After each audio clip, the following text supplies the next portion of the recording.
எல்லோருக்கும் வணக்கம். Welcome to Fathima சமையல் vlogs. இன்னைக்கு நம்ம வீடியோவில் என்ன செய்ய போகிறோம்னா, என்னடா முள்ளங்கி எடுத்து வச்சுருக்காங்க, கிழங்கு வச்சுருக்காங்களே, சாம்பாரோ அப்படின்னு நினைக்காதீங்க.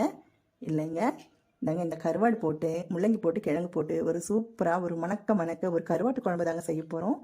என்னது கருவாட்டு குழம்பா, முள்ளங்கி இல்லையா அப்படின்னு நினைக்காதீங்க. சில பேத்துக்கு தெரியும், சில பேத்துக்கு தெரியாது. அதுக்காக தான் நான் செஞ்சு காமிக்க போகிறேன். அதுக்கு முன்னாடி ஃபாத்திமா சமையல் vlogs சப்ஸ்கிரைப் பண்ணாதவங்க சப்ஸ்கிரைப் பண்ணிக்கோங்க. முதன் முறையாக பார்க்குறவங்களா இருந்துச்சுன்னா பெல் ஐக்கானை கிளிக் பண்ணிக்கோங்க, லைக் பண்ணுங்கள், உங்கள் ஃப்ரெண்ட்ஸ் அண்ட் ரிலேட்டிவ்ஸோட ஷேர் பண்ணுங்கள். அப்போ தான் நான் அடுத்தடுத்து போடுற வீடியோ உங்களுக்கு வந்து அப்டேட்டாக வந்துகிட்டே இருக்கும். இப்போ வாங்க வீடியோக்குள்ளே போகலாம்.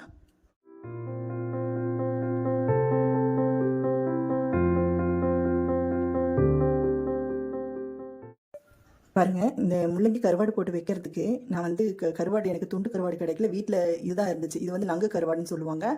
இது வந்து ஊற வச்சுருக்கேன்.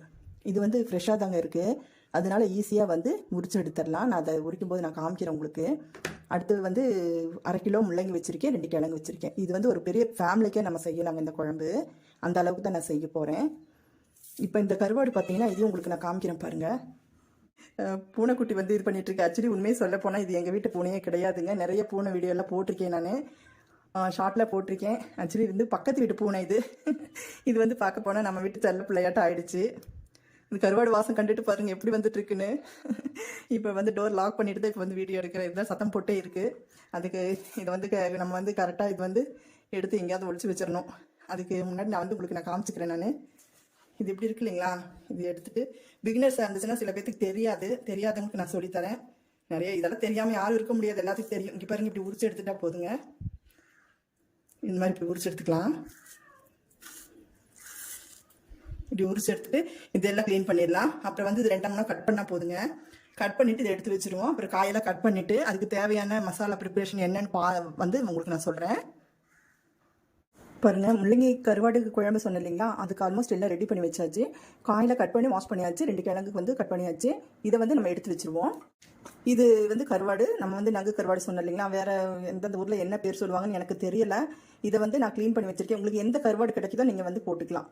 அப்புறம் இன்னொரு விஷயம் நான் சொல்கிறேங்க, இது வந்து நான்வெஜ் பிரியர்களுக்கு தான் இந்த மாதிரி. இது நான்வெஜ் சாப்பிடாதவங்க நீங்கள் வந்து நான் செய்கிற மெத்தட்லேயே இதை வந்து ஸ்கிப் பண்ணிக்கலாம். கருவாடு போடாமல் அந்த மாதிரி குழம்பு வச்சுக்கலாம். நான் செய்யறது பாருங்கள். என்னோடய வீடியோ வந்து ஸ்கிப் பண்ணாமல் பாருங்கள். இந்த கருவாடையும் எடுத்து அந்த பக்கம் வச்சு நல்லா வாஷ் பண்ணி ரெடியாக வச்சுருக்கேன். பூனைக்கு பயந்து எல்லாம் அப்பவே ரெடி பண்ணி எல்லாம் உள்ள ஃப்ரிட்ஜுக்குள்ளே வச்சுட்டேன். பாருங்கள், மிளகாய்த்தூள், மல்லித்தூள் நம்ம போடும்போது தேவையான அளவெல்லாம் சொல்கிறேன். அப்புறம் வந்து வெந்தயம், சீரகம், மிளகு, அப்புறம் ஒரு 2 தக்காளி, ஒரு 5-6 பல் சின்ன வெங்காயம், அப்புறம் வந்து ஒரு 5 பல் பூண்டு, கருவேப்பிலை, கொஞ்சமாக தேங்காய், தேவைக்கேற்ப தேங்காய். இதெல்லாம் இது வந்து வறுக்கிறதுக்கு. இதெல்லாம் மசாலா வந்து எண்ணெய் ஊற்றி கொஞ்சம் நம்ம வறுத்துக்கலாம். ஒரு மசாலா அரைக்க போகிறோம், அதுக்கு தான். அப்புறம் பாருங்கள், ஒரு லெமன் அளவுக்கு வந்து புளி வந்து ஊற வச்சுருக்கேன். இது வந்து கடைசியில் ஊற்ற போகிறோம்.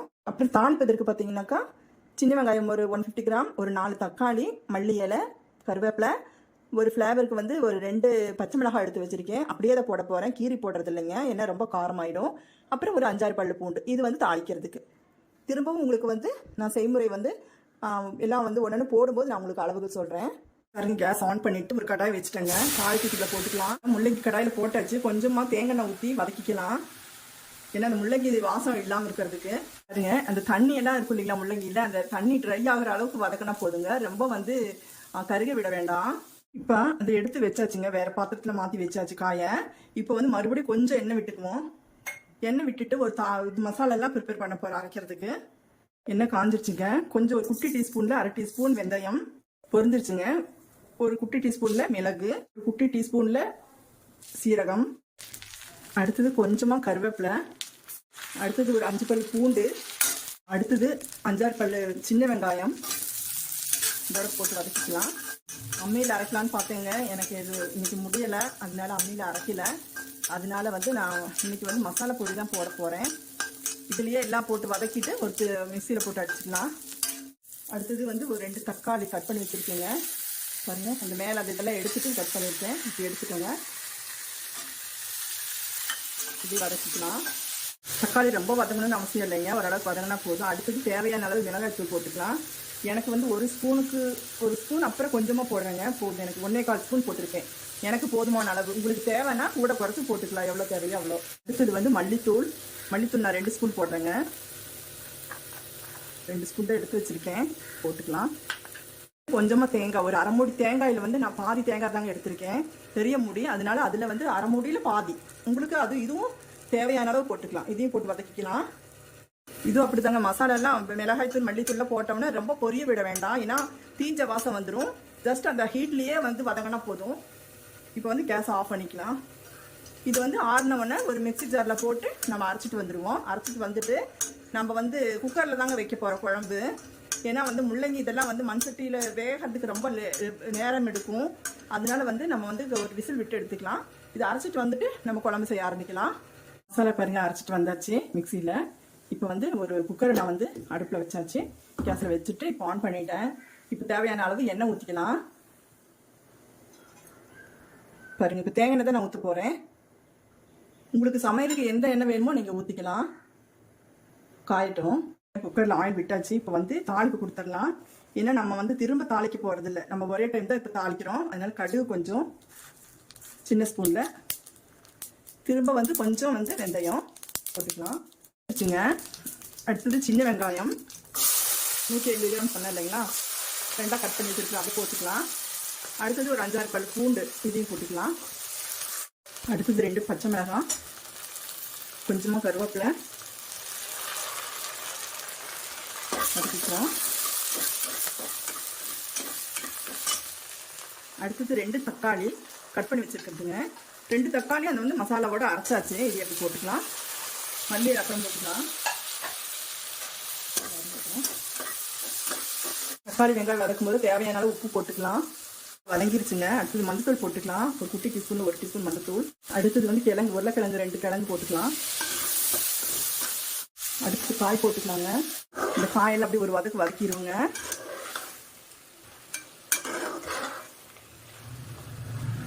ஏற்கனவே வதங்கி இருக்குது. இப்போ வந்து வதக்கி விட்டாச்சு. அரைச்சி வச்சு மசாலா ஊற்றிக்கலாங்க. நல்லா நைஸ் பேஸ்ட்டாக தான் நான் அரைச்சிருக்கிறேன். தண்ணியும் ஊற்றியாச்சு, ஏன்னா மசாலா ஃபுல்லாக இதில் தான் இருக்குது. பாருங்க, குழம்பு கூட்டி விட்டாச்சு, எல்லாம் ரெடி ஆயிடுச்சு. இது வந்து ஒரு விசில் விட்டுட்டு ஒரே ஒரு விசில் விட்டால் போதுங்க, ரெடி ஆயிடும். ஏன்னா காய் ரொம்ப வந்தால் நல்லா இருக்காது. இந்த உப்பு தான் பத்தல, உப்பு போட்டுக்கணும். ஏன்னா கருவாட்டில் கொஞ்சம் உப்பு இருக்கும், அதனால பார்த்து போட்டுக்கோங்க. இது அப்படியே வேகட்டும். இந்த ஒரு விசில் வந்தோடனே ஆஃப் பண்ணிவிட்டு அப்புறம் புளி கடைசியில் தான் ஊற்றணும். இதில் ஊற்றக்கூடாதுங்க, இப்போவே ஊற்றக்கூடாது. புளி ஊற்றிட்டு ஒரு கொதி வந்தோடனே கருவாட்டு போட்டுக்கலாம். குக்கர் மூடிக்கலாங்க.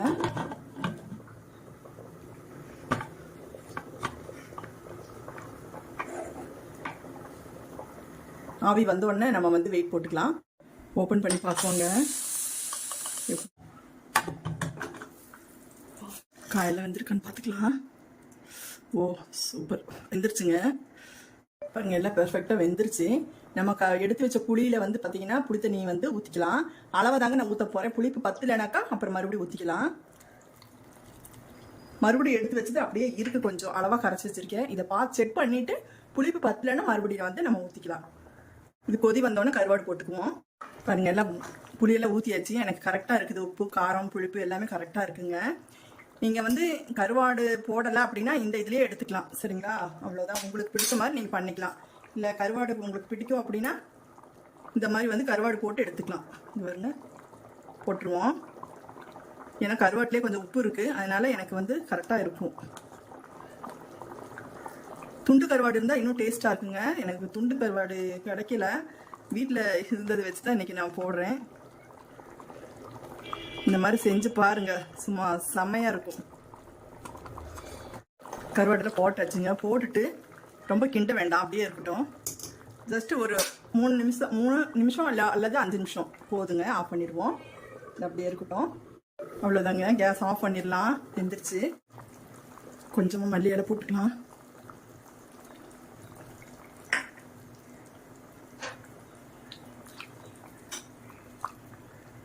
அவ்வளோதாங்க, கம்மன்னு இப்போவே சாப்பிடணும் போல இருக்கு.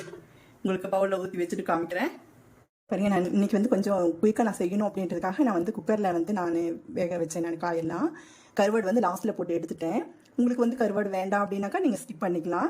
இப்போ வந்து நான் எல்லாம் ரெடி ஆகிடுச்சு. பாருங்கள், காய்கறியெல்லாம் எல்லாம் சூப்பராக எப்படி வெந்திருக்கு பார்த்தீங்களா? எல்லாமே செம்மையாக இருக்குங்க. இந்த மாதிரி யாருமே வந்து பெரும்பாலும் செய்ய மாட்டாங்க. முள்ளங்கி போட்டு கருவாடு போட்டு யாரும் வச்சுருக்க மாட்டாங்க.